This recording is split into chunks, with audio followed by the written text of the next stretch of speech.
Kapapasok lang na balita, ama ni Alice Guo may koneksyon umano sa komunistang partido. Ito ay lumabas sa ulat ng kilalang independent journalist na si David Xiang, kung saan ay napag-alaman nito na ang mga angkan ng Guo mula sa maliit na bayan ng Jinjin sa Fujian, China ay bahagi ng tinatawag na Chautai family na tumutukoy sa pinagmula ng angkan ng mga Guo. At sa paglipas ng panahon, ang mga ito ay obviously kumalat na sa buong Asya, kung kaya't may mga angkan na ng mga Guo sa maraming parte ng mundo.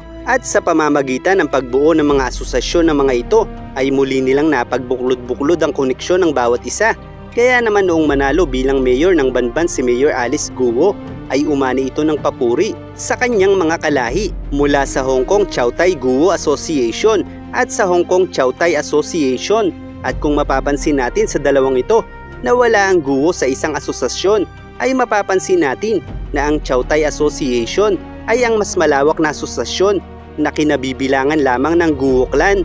Bukod pa riyan ay mayroon ding tinatawag na Philippines Chautai Association na sinasabi namang pinamumunuan ng ama ni Mayor Alice Guo. At base sa mga impormasyong ito ay tila wala namang masama na magkaroon ng koneksyon ng bawat miyembro ng parehong angkan na pinagmulan ng mga ito.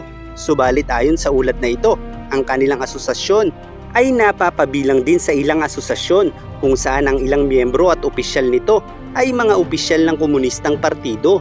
Gaya na lang sa isang selebrasyon mula sa larawang ito para sa bagong pinuno ng isa pang organisasyon na konektado sa asosasyon ng ama ni Mayor Alice Guo, na dinaluhan naman ng isang Deputy Director of the Coordination Department of the Joint Office na kilala rin umano bilang top spy agency ng Partidong Komunista ng China. Bukod pa rito ay dumalo rin sa selebrasyon ng Vice Chairman at President ng Fujian Association na nasasangkot naman sa ilang illegal Chinese police station sa iba't ibang bansa.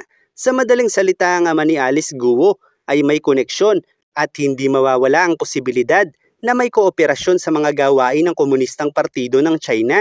At sa pamamagitan ng impluensyang ito, ay hindi talaga malabong nakikinabang ang komunistang partido sa asosasyong ito, lalo pa at naging mayor ang anak ng presidente ng asosasyong ito na pinipilit pa na isa siyang Pilipino.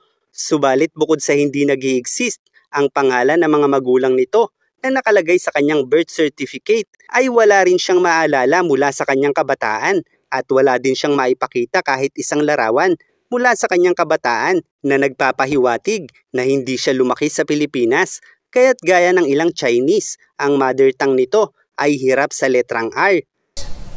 Saan ka nag-aral? Ako po, nag-aral po ako ng tutorial. Isa lang po passport ko po, Ma'am Karen. Isang indikasyon na purong kulturang Chinese ang kanyang kinamulatan at ang mas malapit niyang ugnayan sa mga Chino kaysa sa sinasabi niyang ina niyang Pilipino ay nagpapahiwatig na wala siyang pakialam sa mga Pilipino dahil ang kaisa-isa niyang kadugong Pilipino, kung meron man, ay ikinahihiya nito.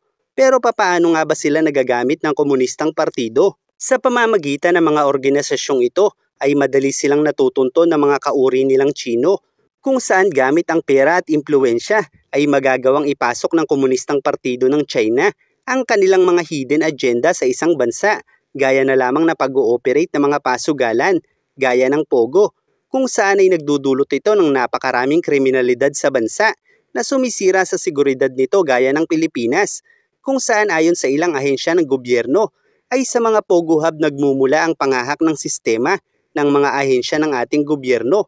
Bukod pa rito ay talamak din ang krimen sa negosyong ito at ang maimpluwensyang tao sa likod nito ay nagagawang bayaran ng ilang opisyal ng ating gobyerno, kung kaya't ang ilan ay nakakakuha ng mga peking dokumento.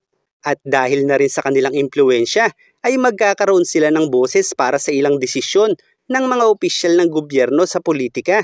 Iyan ang dahilan kung bakit kahit sa China nagmumula ang mga namumuhunan sa mga pasugalang ito ay hindi ito iniaalaw sa bansa ng komunistang partido. Pero ano nga ba ang posibleng kahinatnan kung mapatutunayan na peke ang mga dokumento ng pamilyang Guo sa Pilipinas?